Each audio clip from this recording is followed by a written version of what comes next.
جب کسی کے پاس کوئی منصب نہ ہو اور کوئی آدمی حسن ظن کی وجہ سے اس کو دے دے اور پھر وہ اس پہ چپ سادھ کے بیٹھا رہے کہ چلو تعریف ہی کر رہا ہے، کوئی اس کا اس منصب سے انکار نہ کرنا اور لوگوں پہ واضح نہ کرنا یہ علمی خیانت ہے۔ تو بچے نے کہہ دیا کہ مفتی محمد ایاز صاحب تو میں مفتی نہیں ہوں۔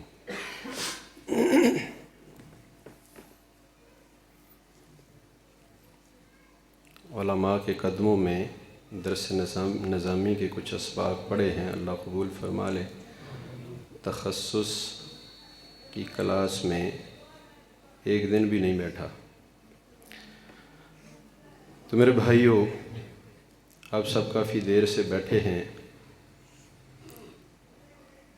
ذہن تو یہ تھا کہ 11 بجے تک جلسہ اختتام پذیر ہو جائے گا، تو جو اس ذہن سے آئے ہیں وہ تو تھک گئے ہوں گے۔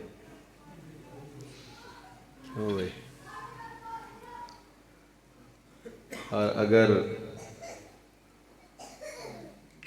میری آواز ڈھیلی ڈالی رہی، کوئی مزیدار بات نہ ہوئی تو پھر اک بھی جائیں گے۔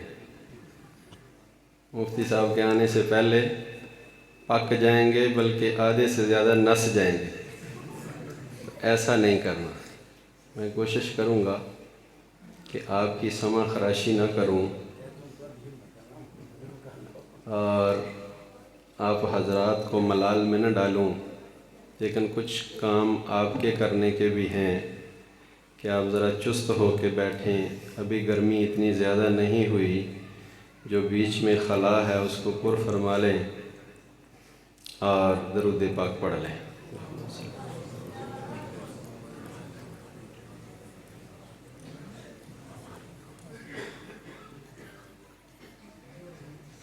اور یہ ساؤنڈ سسٹم والے ساتھی سے بھی میں عرض کر دوں کہ بعض نعت خوانوں کو، خطیبوں کو اندازہ ہوتا ہے کہ یہ ایکو، مجھے تو یہ بھی نہیں پتہ ایکو ہوتی کیا ہے۔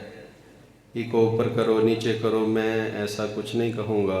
آپ اپنی دیانتداری سے ہی ایسی آواز بناتے رہنا کہ ساتھیوں کے کان جو ہیں ان کو تکلیف نہ ہو۔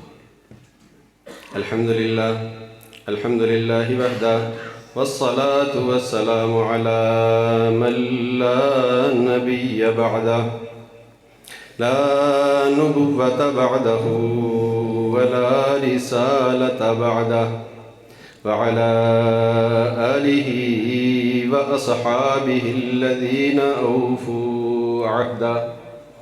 أما بعد فأعوذ بالله من الشيطان الرجيم بسم الله الرحمن الرحيم ألف لام ميم ذلك الكتاب لا ريب فيه هدى للمتقين۔ وقال تعالى في مقام آخر وجعلناكم أمة وسطا لتكونوا شهداء على الناس ويكون الرسول عليكم شهيدا۔ قال النبي صلى الله عليه وسلم الصحابي كالنجوم بأيهم اقتديتم اهتديتم۔ صدق الله العظيم وصدق رسوله النبي الكريم ونحن على ذلك لمن الشاهدين والشاكرين والحمد لله رب العالمين۔ اتر کر ہیرا سے سوئے قوم آیا اور ایک نسخہ کیمیا ساتھ لایا۔ اتر کر ہیرا سے سوئے قوم آیا اور ایک نسخہ کیمیا ساتھ لایا۔ وہ بجلی کا کڑکا تھا یا سودا بہت ہادی عرب کی زمین جس نے ساری ہلا دی۔ عزیزان گرامی، آج کی یہ محفل حفظ کے 4 بچوں کی دستار فضیلت کے مبارک اور پرمسرت موقع پہ رکھی گئی ہے، اور سب سے پہلے ان والدین کو اور ان بچوں کو مبارکباد دیتا ہوں۔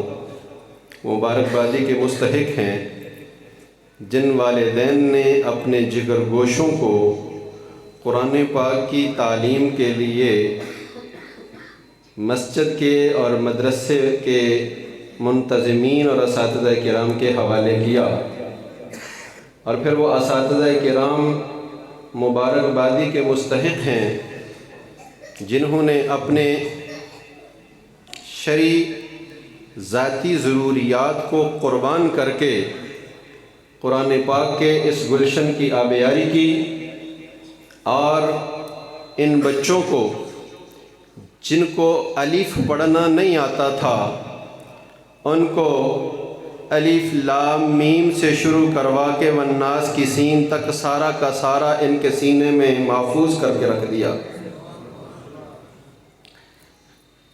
اور وہ بچے بھی مبارکبادی کے مستحق ہیں کہ جنہوں نے پوری قربانی دی اپنے جذبات کی، کھیل کود کی، اپنے دیگر بہن بھائیوں کی طرح وہ خوشیوں میں شریک نہیں ہو سکے، وہ غمیوں میں شریک نہیں ہو سکے، اور قرآن پاک کی تعلیم کو اپنا اوڑھنا بچھونا بنایا، اور آج وہ حفظ قرآن کے بلند مرتبے پر فائز ہیں۔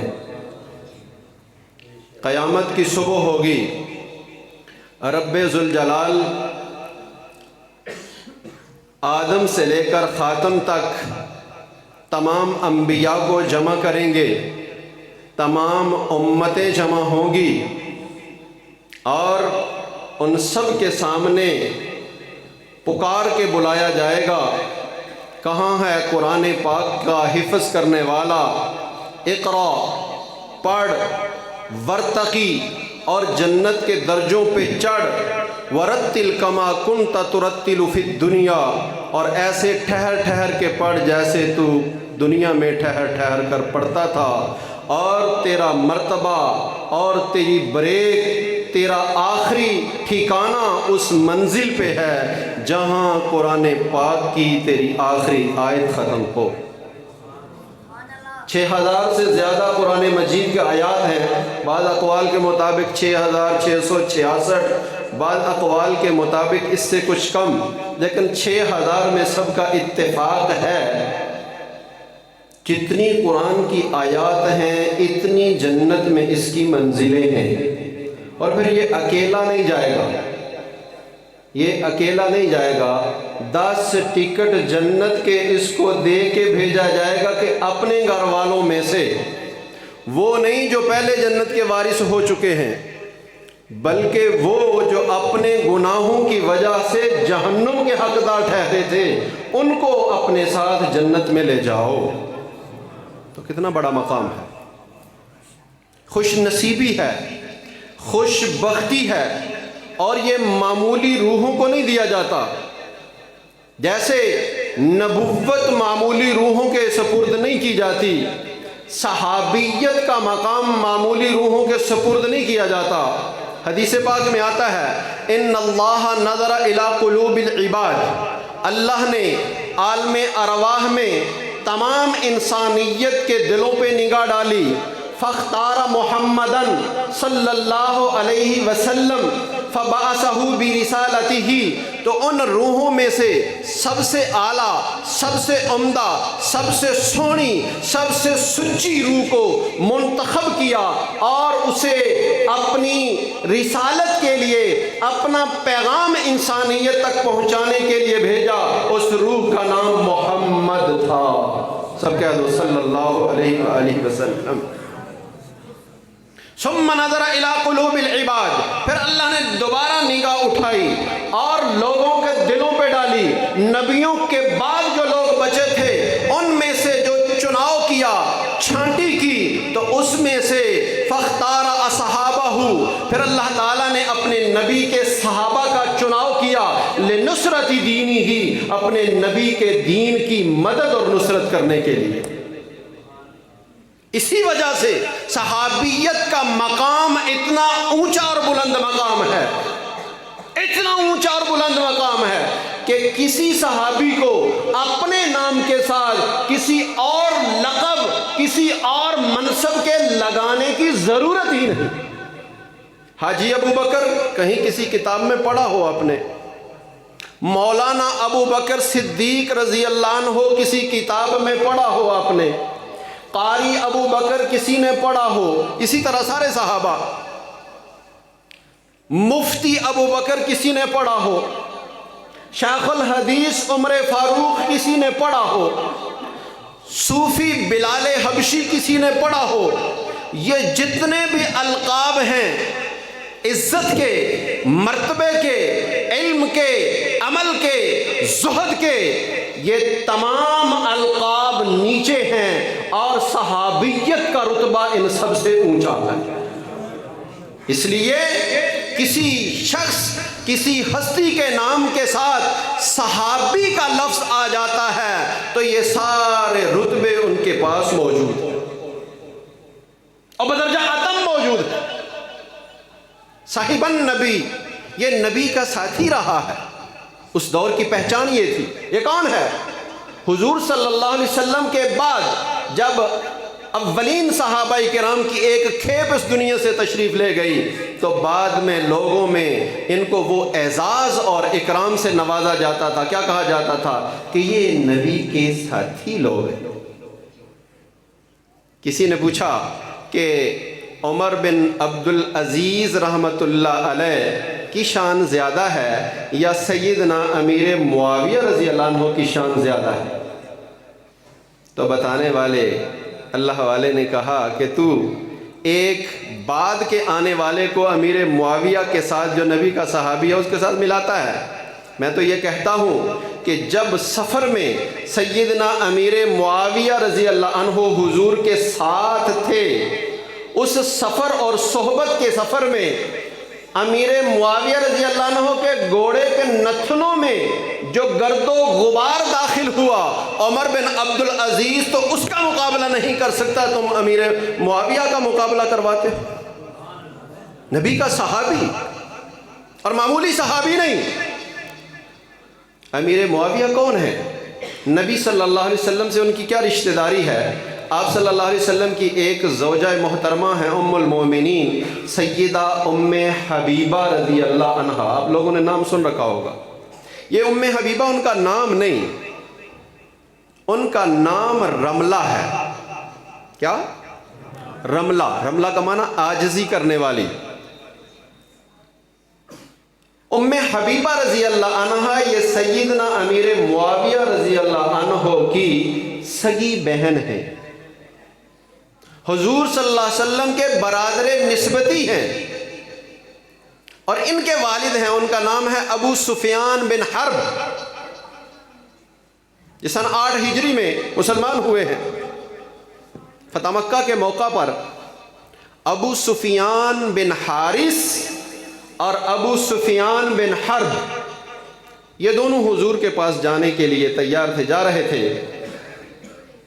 کہ آقا علیہ الصلوۃ والسلام نے ابو سفیان بن حارث کے لیے ملاقات کی اجازت نہیں دی۔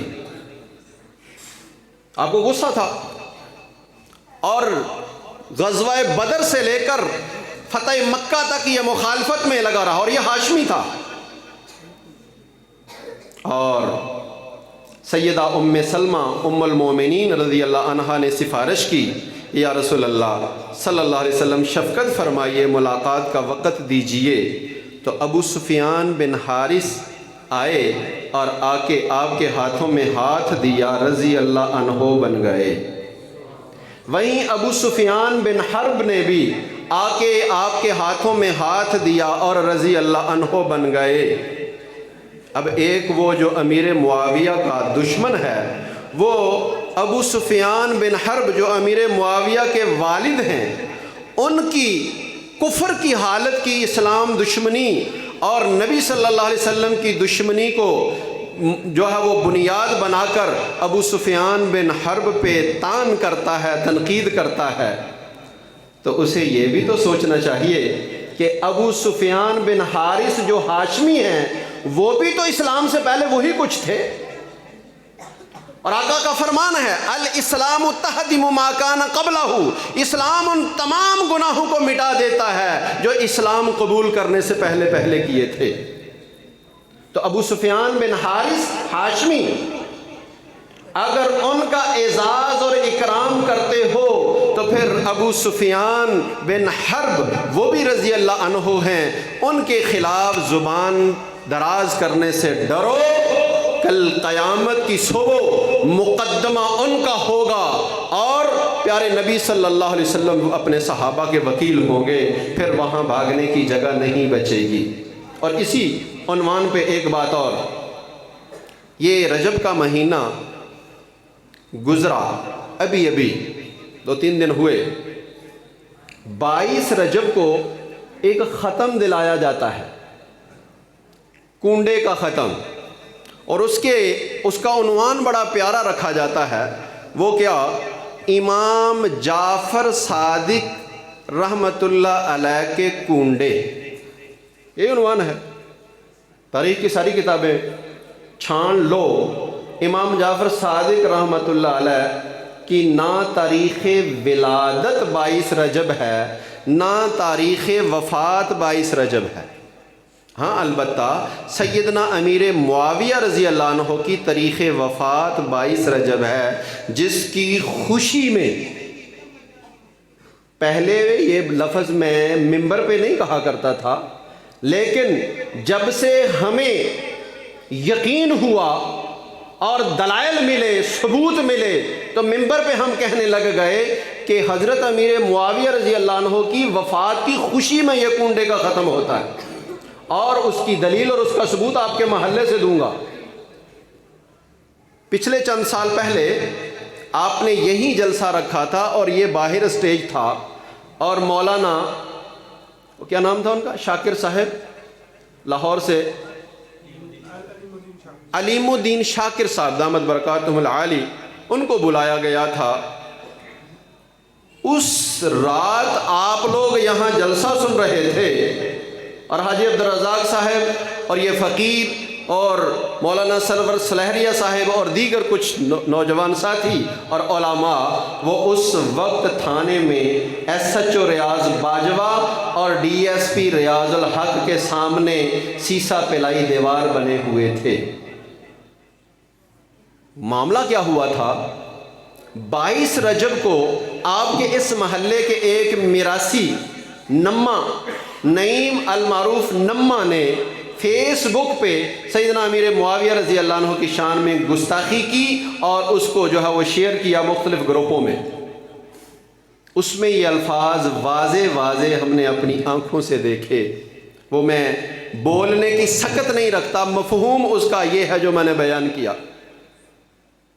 کہ امیر معاویہ 22 رجب اسلام کا وہ دشمن، اس سے ہمیں نجات ملی ہے، اس کی خوشی منانے کا دن ہے۔ یہ الفاظ یہ تو میں نے بڑے ہی کلوز کر کے بولے، اور اس کے خلاف پھر ایف آئی آر کروائی،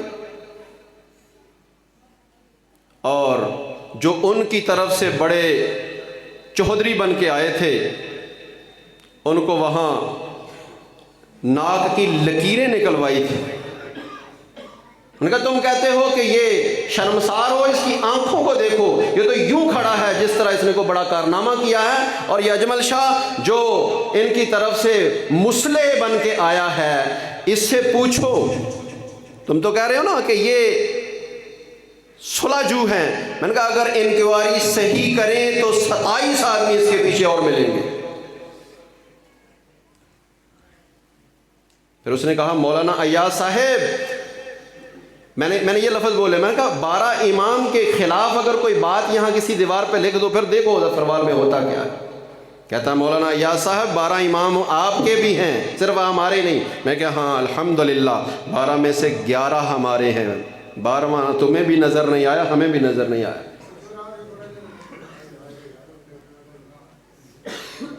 تو وہ ہمارے ہیں، اس لیے ہماری زبان سے ان کے بارے میں کوئی غلط لفظ آپ کو سننے کو نہیں ملے گا۔ لیکن سیدنا امیر معاویہ رضی اللہ عنہ صرف ہمارے ہیں، اس لیے آپ کی زبانوں سے یہ الفاظ سننے کو ملتے ہیں، اس پہ کنٹرول کرو۔ تو ایس ایچ او کو دبا کے اسے کہا کہ ایف آئی آر دو، ورنہ یہ تھانہ آپ کا گھیراؤ میں ہے۔ 500 نوجوانوں نے تھانے کو گھیرے میں لیا ہوا اور اس نے ایف آئی آر دی۔ توجہ۔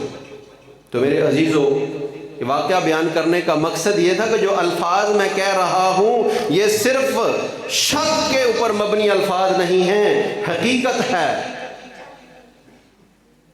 ان کو تو کچھ نہیں کہہ سکتے، ان کا فعل ہے، وہ تو جب مریں گے اس وقت بھگتیں گے۔ آپ کو سنانے کا مقصد یہ ہے کہ آپ حلوے اور پوڑی کے پیچھے اپنے ایمان کا کنڈا نہ کریں۔ یہ جی پڑوسی دکاندار ہے، چلو جی پڑوسی ہونے کے ناطے اس کے پاس بیٹھ جاتے ہیں، اور آپ کو وہ بتاتا نہیں ہے، آپ کو وہ بتاتا نہیں ہے، اور آپ وہاں جا کے بیٹھ جاتے ہیں۔ جب آپ کھا لیتے ہیں بعد میں پتہ چلتا ہے۔ تاریخیں بھی یاد ہونی چاہیے، اور اس طرح کے لوگوں سے جو ہے وہ کسی قسم کی روح رعایت رکھنے کی ضرورت نہیں۔ ہم بڑے صلح کل بنے پھرتے ہیں کہ سب کے ساتھ بنا کے رکھو، یہ نبیوں کا طرز نہیں ہے۔ نبیوں کا پہلا بول اور پہلی دعوت ہے لا الہ الا اللہ۔ معبودان باطلہ کے سروں پہ ابراہیمی کلہاڑا پہلے ہے، الا اللہ کا اقرار بعد میں۔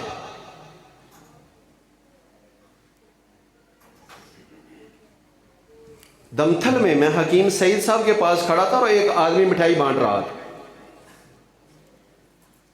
تھا وہ ناگ۔ تو میں نے کہا ہے یہ ناگ، ہمارے ساتھ اس کے طب کے سلسلے میں تعلقات تھے، یعنی اس کے بڑے سودا وغیرہ لینے آیا کرتے تھے۔ تو میں نے کہا ہے یہ ناگ، یہ مٹھائی جو بانٹ رہا ہے نا، اس کے اندر خیر نہیں۔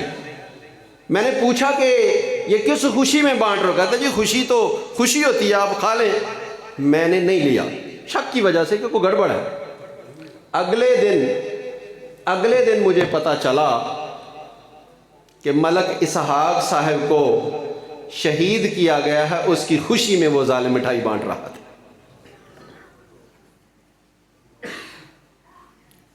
میں ساری کتابی باتیں نہیں کروں گا، چشم دید حقائق۔ گجرانوالا پنڈی بائی پاس پہ، وہاں بھی ہمارے قاری صاحب کی طرح قاری محمد ریاض صاحب ہیں، ان کا نام بھی قاری ریاض۔ ظفروال کے اس ایریے میں اگر کوئی لفظ بولے نا قاری صاحب سے ملنا ہے تو اس سے مراد ہماری قاری ریاض صاحب ہوتے ہیں، اور گجرانوالے میں اگر قاری صاحب سے ملنا ہے یا قاری صاحب آئے تھے یہ لفظ بولا جائے تو اس سے مراد وہ والے قاری ریاض صاحب ہوتے ہیں۔ میں ان کے پاس بیٹھا تھا تو وہاں قریب ایک ایم پی اے کے ڈیرے پہ کچھ لوگ بیٹھے تھے اور مخالف دشمندار لوگ آئے اور انہوں نے کلاشن کا ایک چھٹا دیا اور 6-7 آدمی مار گئے، چلے گئے۔ اب ان 6-7 آدمیوں کا جنازہ پڑھانے کا حکم قاری ریاض صاحب کو عرض کیا گیا تھا کہ آپ نے جنازہ پڑھانا ہے، وہ والے قاری ریاض صاحب کو۔ توجہ میری طرف رہے، اب میری آواز باہر تک جائے گی انشاءاللہ۔ تو میں وہاں بیٹھا تھا، قاری ریاض صاحب مجھے فرمانے لگے، پوچھنے لگے کہ مولوی صاحب ان جنازوں میں 2 بندے شیعہ بھی ہیں اور وہ سارے کے سارے جنازے اکٹھے پڑے ہوں گے تو جنازہ میں نے پڑھانا ہے۔ یہ بات بڑے غور سے سننے والی ہے اور ایک بہت بڑا مسئلہ حل ہوگا، خصوصاً ان لوگوں کا کنسیپٹ کلیئر ہوگا جو کہتے ہیں جی اب کیا کریں جی، محلے داری ہے، دکانداری ہے، پڑوس ہے، اڑوس ہے۔ قاری صاحب پوچھ رہے ہیں کہ وہ میتیں بھی ہوں گی، تو میں نے جب یوں نیت کرنی ہے ان مردوں کی امامت جو ہے وہ جنازہ پڑھا رہا ہوں تو ان کی بھی نیت کروں گا۔ یہ تو میں کہہ نہیں سکتا کہ اپنے میتیں اٹھا لو، اہل سنت کے جنازے آگے رکھو اور میں ان کا جنازہ پڑھاؤں۔ یہ قاری صاحب ایک معاشرتی روح رعایت کی وجہ سے کر رہے تھے۔ میں نے کہا قاری صاحب استادوں سے بھی سنا ہے اور فقہ میں بھی یہ مسئلہ پڑھا ہے کہ جب مسلمانوں کی اور کافروں کی میتیں مکس ہوں تو آپ صرف مسلمان میتوں کی نیت کر کے جنازہ پڑھیں، آگے جو مرضی ہو۔ ٹھیک ہو گیا، مسئلہ حل ہو گیا۔ قاری صاحب نے جنازہ پڑھا دیا۔ جو ہی قاری صاحب نے جنازے کا سلام پھیرا تو ایک آدمی بھاگ کے آگے آیا اور اس نے مائک پکڑ لیا، کیونکہ دعا بعد الجنازہ کے ہم قائل نہیں۔ ہم کہتے ہیں کہ جو مدینہ سے دعا ملی ہے جنازے کی اندر اور دفن کے بعد وہی دو دعائیں مسنون ہیں۔ وہ بندہ بھاگ کے آگے آیا اور اس نے مائک پکڑ لیا۔ اس نے کہا اہل تشیع حضرات میدان سے کوئی بھی نہ جائے، اہل تشیع کا جنازہ فقہ جعفریہ کے مطابق پھر ہوگا، تم کرو ان کی روح رعایت، وہ تمہاری نہیں کر رہے، تمہارا پڑھایا ہوا جنازہ ان کے ہاں معتبر نہیں ہے، تو پھر تم کیوں وہ جب کہہ رہے ہیں کہ ہم تمہارے ساتھی نہیں، ہمارا کلمہ تمہارے والا نہیں، اذان تمہارے والی نہیں، وضو وہ والا نہیں، نماز وہ والی نہیں، قرآن وہ والا نہیں، حدیث وہ والی نہیں، فقہ وہ والی نہیں، امام وہ والا نہیں، استنجے سے لے کر بیت اللہ تک جانے کے تمام طریقوں میں اختلاف ہے، ہم تمہارے جیسے نہیں اور تمہیں ہم مومن نہیں مانتے، تو پھر تم کیوں قلابے مارتے ہو؟ تم کیوں قلابے مارتے ہو؟ ختم میں چلے جاؤ، جناب وہ بی بی فاطمہ کا آج وہ پڑھنا معجزہ پڑھنا، وہاں چلے جاؤ، اپنی بچیوں کو وہاں بھیج دو، خود چلے جاؤ، کھاؤ پیو موج مستی کرو۔ ایمان کس چیز کا نام؟ پھر کہتے ہیں جی علماء جو ہیں، مولوی حضرات جو ہیں، یہ فطور ڈالتے ہیں۔ تیرے باپ کو کوئی گالی دے، تیرا باپ نہ حافظ ہے، نہ قاری ہے، نہ عالم ہے، نہ مفتی ہے، نہ مبلغ ہے، نہ مجاہد ہے، کچھ بھی نہیں، صرف تیرا باپ ہے، وہ اس کو کوئی گالی دیتا ہے تو آپ اس سے میل جول بند کرتے ہیں، چاہے وہ آپ کا رشتہ دار کیوں نہ، اس کے ساتھ بیٹھنا پسند نہیں کرتے۔ تو میرے نبی کے صحابہ ایسے کہ گزرے، اللہ روزانہ ہر جمعے کو خطبہ جمعہ میں پڑھتے ہیں، اللہ اللہ فی اصحابی لا تتخذوہم غرضا من بعدی فمن احبہم فبحبی احبہم ومن ابغضہم فببغضی ابغضہم۔ اللہ سے ڈرو، اللہ سے ڈرو میرے صحابہ کے بارے میں، میرے بعد ان کو نشانہ تنقید نہ بنانا۔ پس جس نے ان سے محبت کی تو میں محمد کی وجہ سے اس کی محبت ہے، اور جس نے ان کے ساتھ بغض رکھا، کینہ رکھا، دل میں میل رکھی، تو اس کی میرے بارے میں بھی میل ہے، اس کی میرے بارے میں بھی بغض کی وجہ سے وہ میرے صحابہ سے بغض رکھ رہا ہے۔ میرے نبی کا فرمان ہے، کسی مولوی کی بات نہیں کر رہا۔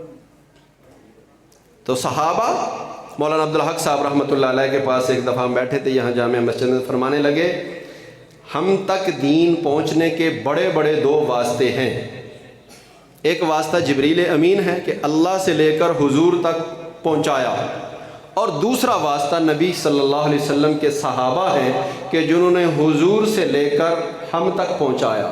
پہلا واسطہ بھی قوی امین ہے، نہ وہ کمزور تھا اور نہ وہ خیانت کرنے والا تھا، یعنی جبریل امین وہ اللہ نے قوی امین کہا ہے، اور دوسرا واسطہ بھی قوی امین تھا، نہ انہوں نے کوئی لفظ گھٹایا نہ بڑھایا، اور نہ کسی جابر کی جبروت سے وہ ڈرے ہیں نہ جھجکے ہیں۔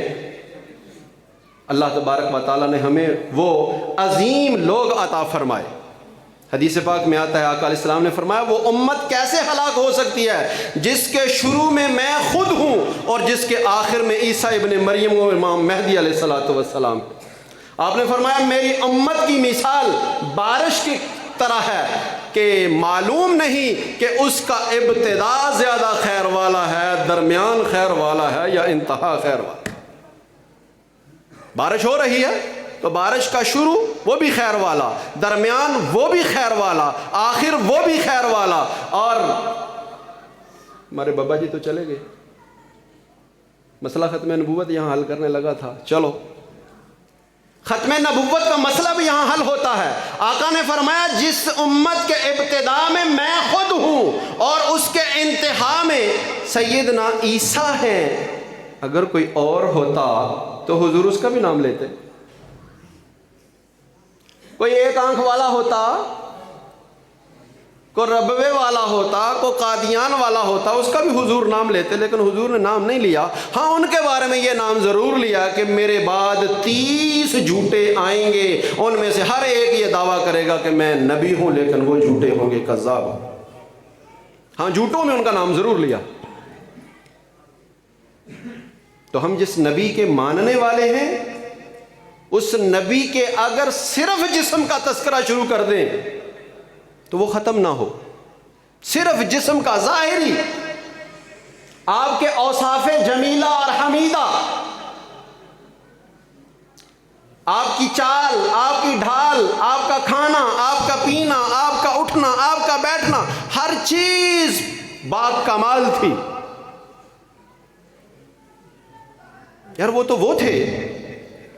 یہ آج کے آپ کے سامنے جو نعت خوان نعت پڑھ رہے تھے، ان کو دیکھ دیکھ کے اور ان کی نعت خوانی، ان کے اشعار سن سن کے آپ لوگ مست ہو جاتے ہیں اور جھومتے ہیں۔ تو آپ اندازہ کریں کہ سیدنا حسان ابن ثابت رضی اللہ عنہ جب ممبر پہ بیٹھ کے نعت سناتے ہوں گے اور حضور وہاں موجود ہوں گے اور آقا کی کالی زلف کا تذکرہ کرتے ہوئے وہ یوں اشارہ کرتے ہوں گے اور زلف مصطفیٰ سامنے لہرا رہی ہوگی، تو اس وقت کا اور اس محفل کا عالم کیا ہوتا ہو؟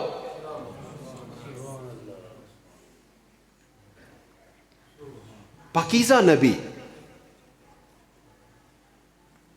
نبی اپنی امت کے لیے سب سے زیادہ علم والے، سب سے اونچے اخلاق والے اور سب سے زیادہ شفقت رکھنے والے ہوتے۔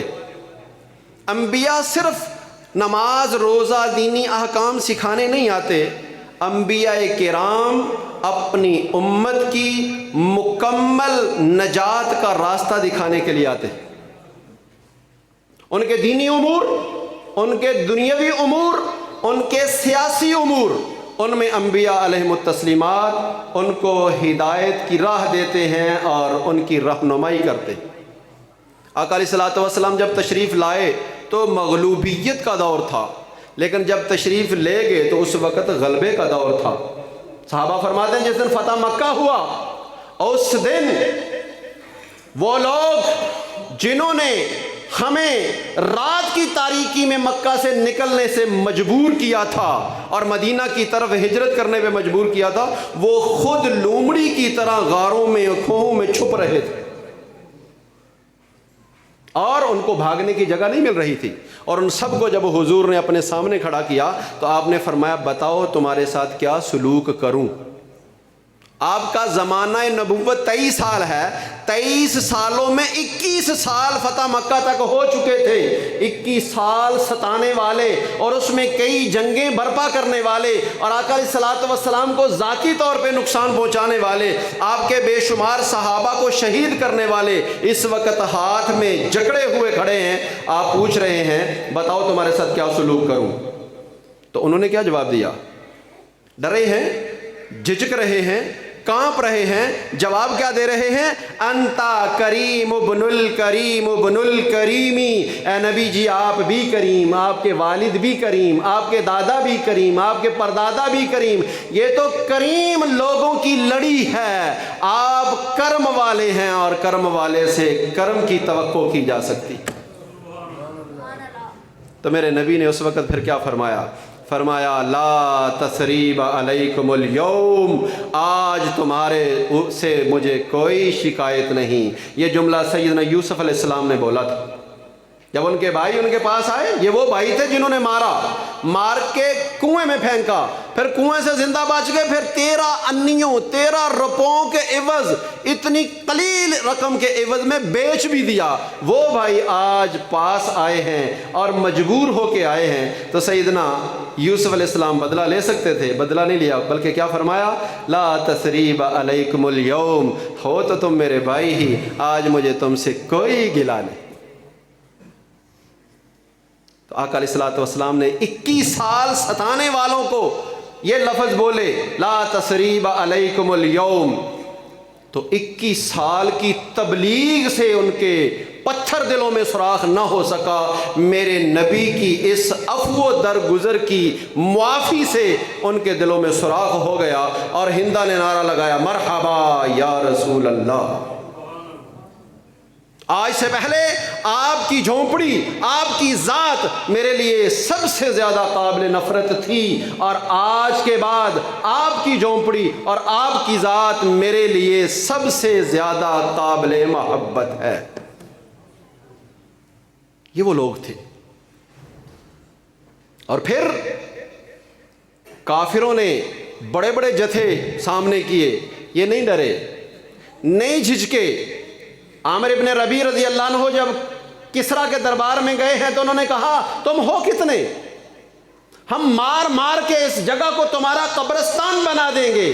تو عامر ابن ربیع رضی اللہ عنہ، 2 آدمی اور کسریٰ کا دربار لگا ہوا، اور دونوں طرف دربان نیزے اور تلواریں لے کے کھڑے، انہوں نے فرمایا تم ہمیں نہیں مار سکتے، کیونکہ جس نے ہمیں بھیجا ہے اس نے بتا کے بھیجا ہے، اگر جنگ ہوئی تو قبرستان ہمارا نہیں ان کا بنے گا۔ کہ تم کیوں آئے؟ ان کا آئے نہیں، بھیجے گئے ہیں۔ ان اللہ ابتعثنا لنخرج العباد من عبادت العباد الى عبادت رب العباد۔ ہم آئے نہیں، ہم بھیجے گئے ہیں، ہمیں بھیجا ہے تاکہ بندوں کو بندوں کی بندگی سے نکال کے بندوں کے رب کی بندگی پہ ڈال دیں۔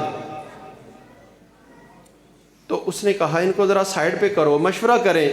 اپنے ساتھیوں سے مشورہ کیا، کہتا کیا کریں؟ وہ کہتے ہیں یار جنگ کرتے ہیں، ان کو مار دیں گے۔ فرمایا تم ان کو نہیں مار سکتے، تم دیکھ نہیں رہے یہ بول کہاں سے رہے، یہ بولتے کہاں سے ہیں؟ پاور بولتی ہے۔ ایک کمی پورے محلے میں آ کے علاقے کے چودھریوں کو تڑی لگا جاتا ہے، اس کے اندر تو مجال ہی نہیں، ضرورت ہی نہیں اس کی، اس کے پیچھے کوئی بول رہا ہوتا ہے۔ اور یہ تو نبی کے صحابہ تھے، ان کے پیچھے تو آقا علیہ الصلوۃ والسلام کی بشارتیں اور آپ کی خوشخبریاں بول رہی تھیں، اور نصرت خدا بندی بول رہی تھی۔ تو عزیزان محترم، نبی اپنی قوم کو غلامی سے آزادی دلوانے کے لیے آتی، اور اس وقت آپ مکمل آزاد نہیں ہیں۔ پاکستان آزاد ہو گیا لیکن آپ مکمل آزاد نہیں۔ اگر آپ مکمل آزاد ہوتے تو آپ پہ کرونا نہیں آیا تھا، حکومت نے مسلط کیا۔ فاصلے کرو، آپ نہیں چاہتے تھے لیکن کرنے پڑے، اور یہ بھی آپ کے علماء کی محنت اور ان کی قربانی ہے جن کو آپ نے اسمبلی میں پہنچایا، اگرچہ وہ تھوڑے سے تھے۔ جب وہاں کے سیکولر طبقے نے کہا کہ جب بیت اللہ بند ہو سکتا ہے تو پاکستان کی مسجدیں کیوں نہیں، مسجد نبوی بند ہو سکتی ہے تو پاکستان کی مسجدیں کیوں نہیں، تو پھر میرے اور آپ کے بھیجے ہوئے نمائندوں نے وہاں کیا کہا؟ انہوں نے کہا کہ اگر سعودیہ کے قوانین لینے ہیں تو وہاں چور کا ہاتھ کاٹا جاتا ہے، یہاں بھی شروع کرو۔ تو پھر یہ کام پہ، کیونکہ پتہ تھا کہ اکثریت تو چوروں کی ہمارے اندر ہے۔ وہاں زانی کو قتل کیا جاتا ہے، سزا دی جاتی ہے، یہاں بھی چالو کرو۔ تو پھر پیچھے ہٹ گئے، ان مولویوں کو کرنے دو، جو یہ کہتے ہیں وہ مانو۔ تو میرے عزیزو، حضرت عمر رضی اللہ عنہ خطاب کے لیے کھڑے ہوئے تو ایک عام آدمی اٹھ کے کھڑا ہوا، کہنے لگا عمر ہم تیری بات نہیں سنیں گے۔ کیوں نہیں سنو گے بھائی؟ مال غنیمت میں جو کپڑا آیا تھا وہ تو ہم سب کو ایک ایک کپڑا ملا تھا، اور ایک کپڑے سے پورا سوٹ نہیں بن سکتا تھا، یا کرتا بنتا تھا یا سلوار بنتی تھی۔ آپ نے شلوار قمیص دونوں اسی کپڑے کی پہن رکھی ہیں، آپ نے اپنے حق سے ایک کپڑا زیادہ جو لیا تو ہم آپ کی بات نہیں سنیں گے۔ تو عمر رضی اللہ عنہ نے فرمایا کہ عبداللہ اس سوال کا جواب آپ دو۔ تو عبداللہ بن عمر رضی اللہ عنہ اٹھ کے کھڑے ہوئے، فرمانے لگے کہ یہ کپڑا تو میرے ابا جی کو بھی ایک ہی ملا تھا، ایک مجھے بھی ملا تھا۔ تو میں نے کہا ابا جی نہ میرا سوٹ پورا ہے نہ آپ کا سوٹ پورا ہے، یہ میرے والا کپڑا آپ لے لیں، آپ پورا سوٹ پہن لیں، تو اس کپڑے کی وجہ سے یہ سوٹ مکمل ہوا ہے۔ ابا جی نے خیانت نہیں کی۔ تو وہ بندہ کہتا ہے عمر اب آپ بولو ہم سنیں گے، آپ حکم کرو ہم مانیں گے۔ اور یہاں آپ ماچس کی ڈبیا خریدتے ہیں تو اس پہ ٹیکس، بجلی پہ ٹیکس، در ٹیکس، ایڈجسٹمنٹ ٹیکس، اور سارا خزانہ آپ نے بھرا، اور اس خزانے کو سارے کو کھا کے 100 میں سے 10% اگر کوئی کہیں لگاتا ہے تو پھر بھی ہم اس کے بڑے بڑے بینر لگاتے ہیں کہ جناب آپ نے عزت مآب فلاں صاحب، وہ جو 90 کھا گیا ہے اس کو پوچھنے کی آپ میں سے کسی کو جرت نہیں۔ یہ جرت پیدا کرتے تھے علماء کرام، اور انہوں نے انگریز کے مقابلے میں کھڑے ہوئے ہیں۔ جب مولانا حسین احمد مدنی رحمہ اللہ سے انگریز نے کہا نا کہ مجھے پتہ چلا ہے کہ آپ کہتے ہو کہ جو انگریز کی فوج میں بھرتی ہوگا اس کا نکاح ٹوٹ جائے گا، حضرت نے فرمایا میں کہتا نہیں تھا، کہتا ہوں۔ تو انگریز کہتا ہے کہ آپ کو پھر پتہ ہے اس کی سزا کیا ہے؟ تو مولانا حسین احمد مدنی رحمہ اللہ نے یوں بغل کے اندر سے کفن کا کپڑا نکالا، فرمایا مجھے پتہ ہے اس لیے میں کفن کا کپڑا گھر سے لے کے چلا تھا۔ اگر پاکستان کے محافظ، پاکستان کے حبدار اگر کوئی لوگ ہیں تو وہ آپ کے علماء ہیں، صرف ایک طبقے کے نہیں، صرف ایک طبقے کے نہیں کہوں گا کہ صرف علماء دیوبند ہیں، اور بھی علماء موجود ہیں دوسرے مسالک کے بھی۔ آپ کے علماء کو جو آپ سے پیار ہے، آپ کی عزت ہے، اس وقت کسی پہ تنقید نہیں کرنا چاہتا، اوورہال بچیوں اور بچوں کے اسکول، کالج، یونیورسٹیاں ہیں اور مدارس بھی ہیں، اخلاقی طور پہ کن کا کردار واضح، روشن اور صاف ستھرا ہے آپ جانتے ہیں، اور کن کے پاس امانت رکھے ہوئے بچے اور بچیوں کے اخلاق خراب اور برباد ہو رہے ہیں، اور ان کو پھر بے غیرتی کی انتہا کے اپنی ذاتی مفاد کے لیے پھر اس گناہ کو نشر بھی کیا جاتا ہے فیس بک پہ اور واٹس ایپ پہ۔ اور اگر تیری اپنی بیٹی ہوتی تو یہ نہ کرتا، کہتا یار چھپاؤ۔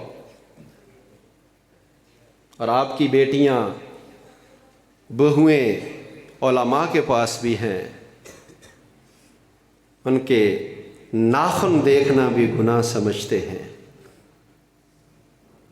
4 6 سال ہمارے پاس پڑھ کے جاتی ہیں، ہمیں بنت افضل، بنت منیر، بنت ایاز کہہ کے پکارتے ہیں، 6 سال تک ہمیں اس بچی کے نام کا پتہ نہیں ہوتا،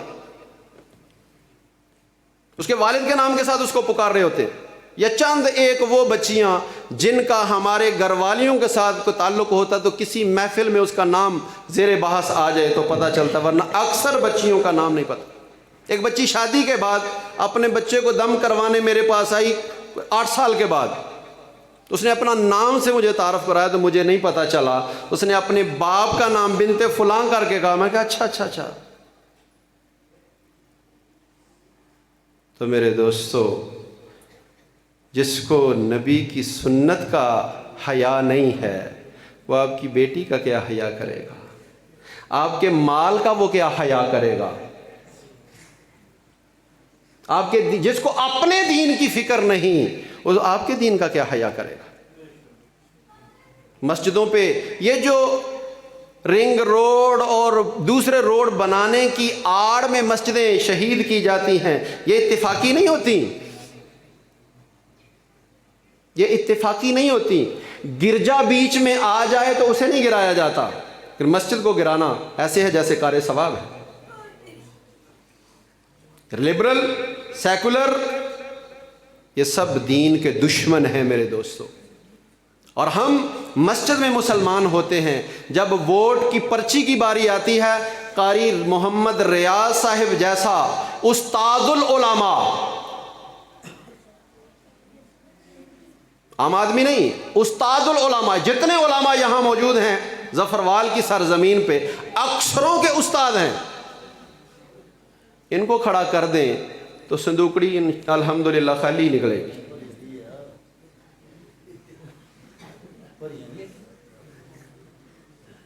کیوں خالی نکلے گی یا بھر کے چھوڑو گے؟ سید غلام نبی شاہ صاحب رحمۃ اللہ علیہ جبوڑی مانسرا کے قریب ایم پی اے کے الیکشن پہ کھڑے ہو گئے تو اپنے مسلک کے لوگوں نے تسبیاں توڑ کے صندوقڑی میں ڈالیں گے، بابے دا کی کام میں الیکشن اج کھڑا ہونا ہے بہ کے تسبیح پھیرے۔ اور جو رات کو آپ کے ڈنگر کھول کے لے کے آ رہے ہیں انہی کے ڈیرے پہ صبح جا کے آپ داد رسی کے لیے آوازیں دے رہے ہوتے، یہ میرے ڈنگر کھول گئے نے، کہتے اچھا چلو لب نے۔ ایسا ہوا کہ ہوتا کہ نہیں ہوتا؟ اب بہت ساری چیزیں ایسی ہیں کہ جن کو میں یہاں گنوانا بھی جو ہے وہ گناہ سمجھتا ہوں، کہ گناہ کا تذکرہ بھی گناہ ہے۔ لوٹ کے مال لٹوا کے پھر اسی کے پاس جا رہے۔ عرفی کیا سادہ ہے، بیمار ہوئے جس کے سبب اسی عطار کے لڑکے سے دوا لیتے، جنہیں بیمار کیتا دعا پھر وہ دیکھو، جس نے لوٹا داد رسی کے لیے پھر اسی کے پاس۔ تو میں یہ نہیں کہوں گا کہ آپ فلاں کو ووٹ دیں فلاں کو ووٹ دیں، لیکن اتنا ضرور عرض کروں گا کہ آپ کوئی اپنا نمائندہ کھڑا کریں۔ آپ نے اپنی پنچایتوں میں دیکھا کہ آپ کے محلے میں آپ کے قریب میں جو آدمی میرٹ پہ فیصلے کرتا ہے، جو اتنی سی چیز کی دیانتداری سے فیصلہ نہیں کر سکتا، جو لوہے کا دیانتداری سے فیصلہ نہیں کر سکتا، وہ سونے کا کرے گا؟ اور جس کے سامنے آپ نے سونا پیش کیا، جس کے سامنے آپ کی عزتوں کے فیصلے آئے، تو اس نے اپنی پگڑی اور چادر اتار کے اس کے اوپر پہلے تو پردہ ڈالا اور پھر اس کا فیصلہ کیا کہ عزت باہر نیلام نہ ہو۔ یہی وجہ تھی مفتی رشید احمد صاحب رحمۃ اللہ علیہ پسروری شیعوں کے لیے ننگی تلوار، اکیلا بندہ کھڑا ہو جاتا تھا اور جلوس روک دیتا تھا، لیکن ان کے گھر کی جب پنچایت ہوتی تھی تو شیعہ حضرت کو بلاتے تھے۔ شیعہ لوگ حضرت کو اپنی گھر کی پنچایتوں میں بلایا کرتے تھے کہ اگر ہمیں اعتماد ہے، یقین ہے کہ میرٹ پہ فیصلہ ہوگا تو وہ آپ کر سکتے، اپنے ذاکروں سے کیوں نہیں کرواتے تھے؟ اور اگر میں مثال لاؤں آقا مکی مدنی سے تو وہ بھی مثال ملتی ہے کہ جس رات میرے آقا ہجرت کر کے مکہ سے مدینہ تشریف لے جا رہے ہیں، اس رات بھی امانتیں میرے نبی کے پاس تھی، ان کی تو امانت داری نبھا کے دکھائی کہ نہیں دکھائی؟ لے جاتے ساتھ کہ انہوں نے کہڑا مینوں کو سکھ دیتا، انہوں نے میرا سکھ کھو لیا، میں انہوں دا مال کھو لینا۔ لیکن نہیں، فرمایا علی میرے بستر پہ لیٹ جاؤ، صبح امانتیں ان کو دے کے پھر آپ بھی مدینے آ جانا۔ العلماء ورثۃ الانبیاء، علماء انبیاء کے وارث ہیں۔ تو انبیاء صرف نمازیں پڑھانے کے لیے نہیں آتے تھے، انبیاء نمازوں کے بھی پیش امام ہوا کرتے تھے، اور قاضی کی سیٹ پہ بھی انبیاء ہی بیٹھا کرتے تھے۔ اور جو ان کے اور پھر انبیاء کے پاس جو فیصلے کے لیے علم ہے وہ عقلی نہیں، تخمینے کا علم نہیں کہ سوچ کے کچھ کر لو ٹھیک ہی ہوگا، نہیں، ان کے پاس علم الہی ہے، قرآن علم الہی ہے، حدیث علم الہی ہے۔ آدمی کو علم ملتا ہے حواس خمسہ سے، کسی چیز کو ہم سخت یا نرم محسوس کرنا ہے تو پکڑ کے، چھو کے، میٹھا کڑوا اس کا اندازہ لگانا ہے تو چکھ کے، سن کے علم ملتا ہے، دیکھ کے علم ملتا ہے، سونگ کے علم ملتا ہے، لیکن یہ حواس خمسہ بعض مقامات پہ صحیح علم نہیں دیتے۔ مثلا آپ ایک بالٹی میں ٹھنڈا پانی ڈالیں برف والا، دوسری میں نارمل پانی ڈالیں. آپ ایک ہاتھ اس ٹھنڈے پانی میں ڈبوئیں تو وہ پانی آپ کو ٹھنڈا لگے گا، اور وہی ہاتھ نکال کے نارمل پانی میں ڈالیں گے تو وہ پانی آپ کو گرم لگے گا، حالانکہ وہ گرم نہیں تھا، وہ نارمل تھا. تو یہ حس آپ کو صحیح علم دینے میں ناکام ہو گئی. پھر اس سے آگے درجہ ہے عقل کا. جہاں حواس جواب دے جاتے ہیں وہاں عقل صحیح فیصلہ کرتی ہے، اور جہاں عقل جواب دے جاتی ہے وہاں علم الہی صحیح فیصلہ کرتا ہے. مثلاً